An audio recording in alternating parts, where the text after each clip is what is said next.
Hello again, everyone. Welcome to Washington Gun Law TV. I'm Washington Gun Law President William Kirk. Thanks for joining us. Hey, we're going to circle back on what I called the absolute worst piece of gun control legislation ever to come through Washington State, which is saying something. Of course, I'm talking about House Bill 1504, the mandatory insurance requirement, or as I put it in this video right here, probably the tipping point for Washington gun law. Well, as you know, we were set to have a public hearing today, February 5th at 8 a.m. before the House Committee on Civil Rights and the Judiciary, but suddenly that meeting got scrapped. That has a lot of people completely freaking out, but in a good way because they are celebrating what they think is a big victory. Is it though? Well, let's explain it to you and bring you all back down to reality. So today, let's spend a few minutes and let's talk about, is Washington's worst gun bill really dead?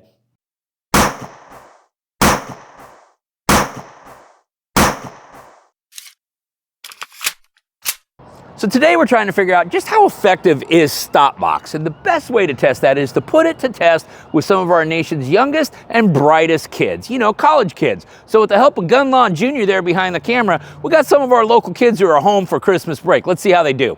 Okay, so why don't you give me your first name, your university, and what you're studying in? Yeah, Herbert, UW, engineering, civil.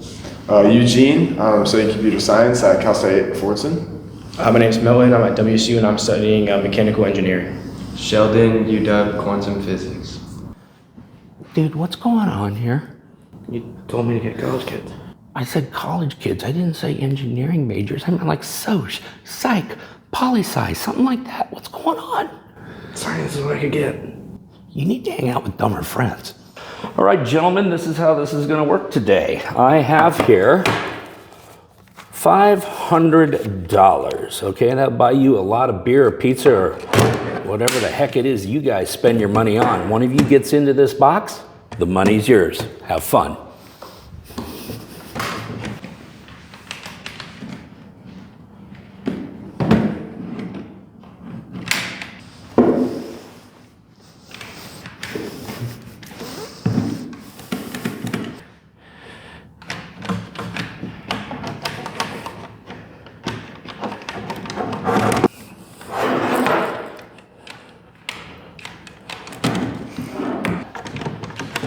I don't know, man. We give up.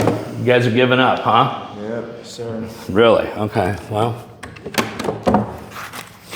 looks like I get to keep the money, but thanks for being here, guys. Thank you. Yes, sir. Thank you, sir. Thank you. Hey, Sheldon, I read that paper you did about variability of measurements in quantum physics. Oh yeah? So, man. StopBox. Protect your family while protecting your family.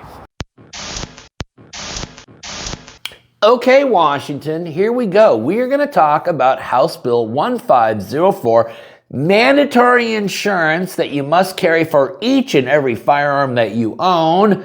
Policy has to also designate which firearm, so it creates a de facto registry at that point. But again, remember, you could forego this whole thing. All you got to do is deposit with the Washington State Department of Licensing $25,000 cash for each and every firearm you own. I'm not making it up. It absolutely is the worst gun bill to ever come along in the history of the state of Washington, in a state that seemingly outdoes itself every single year.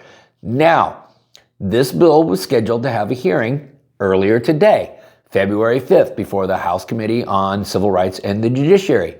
For whatever reason, earlier today being Tuesday the 4th, that bill was pulled from the committee materials. Now, it had a lot of people out there in the Twitter sphere spiking the football, doing their touchdown dance already and claiming victory. Basically saying that, hey, this bill is dead. It's done. Is it? The answer is no, it's not. And I'm a little disappointed in some of the people who claim to follow what goes on in the state legislature who doesn't quite understand how legislation works. Let me remind you that we run a biennium legislative session, which means that any bill that is introduced in the year 2025 can also be brought to the floor anytime in the 2026 legislative session.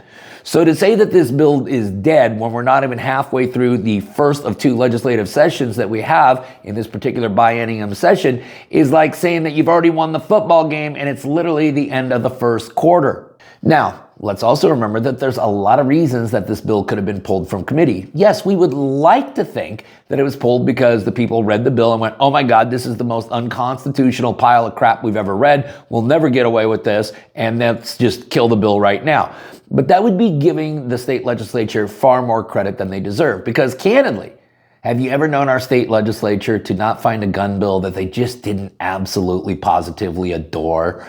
So for that reason, I'm just not willing to give the state legislature that kind of credit. Now, they could have pulled it because they want to fine tune it, maybe make it a little less unconstitutional, one would hope, but who knows? This is the state of Washington. They may even try to figure out, hey, maybe we should make them deposit $50,000 per firearm. So let's go back and redraft the bill. I wouldn't put it past them.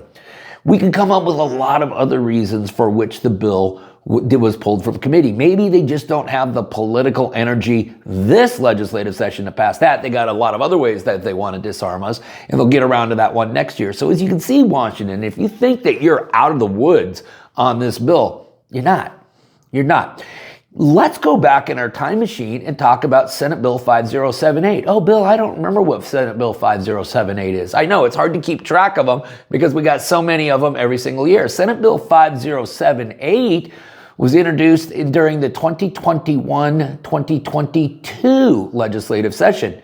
It ultimately became your magazine ban. That piece of legislation got a little bit of life during the 2021 legislative session, but it didn't really go anywhere. And I remember people back then celebrating like, oh, we dodged that bullet. No, you didn't, because it came back to life in 2022 because it was still a good bill, and it was ultimately passed and shoved down our throats. Let's also remember House Bill 1240. Ooh, House Bill 1240. Which one was that one? Yeah, that ultimately turned out to be our assault weapon ban. Now, that was passed in the first of the 2 years on that biennium session, but it was also the 7th time that they had tried that bill. And literally the last 5 times they tried it, it was verbatim the same bill over and over and over. So if you think that House Bill 1504 is gone, if you think that you've dodged the bullet, if you think like, well, maybe I can actually justify staying in Washington if that's not going to become law, well, there's no guarantee that it's not going to become law. Certainly moving it from committee right now does diminish the likelihood that it could become legislation this particular legislative session. It is definitely going to be under a time crunch now to get through the House, out of the House, to the Senate, through the Senate, and to the governor's desk. But if you think for 1 second that you have dodged this bill, if you think for 1 second this bill is dead, and if you think for 1 second you have done anything to save yourself from this horrible piece of legislation, you're fooling yourself. In the meantime, we're going to have a lot of other bills to pay attention to. I have linked them all up down below so that you guys can geek out them for yourself. Washington, this is a never-ending fight, and we have a long, long way to go. Listen, if you've got any other questions about this or anything else related to what's left of our Second Amendment rights, which in Washington State is not much, you should know how to get a hold of Washington gun law by now, but if you don't, that's okay. That information, it's down there in the description box. If you got an idea for a video we should be doing around here, all you got to do is click on that link right there and tell us all about it. If you want to subscribe to our monthly newsletter, the ability to do all of that is right down there in the description box. And then finally, and most importantly, let's remember that part of being the lawful and responsible gun owner, like we talk about all the time here, is to know what the law is in every situation and how it applies to you in any instance that you may find yourself. Until next time, thanks for watching and stay safe.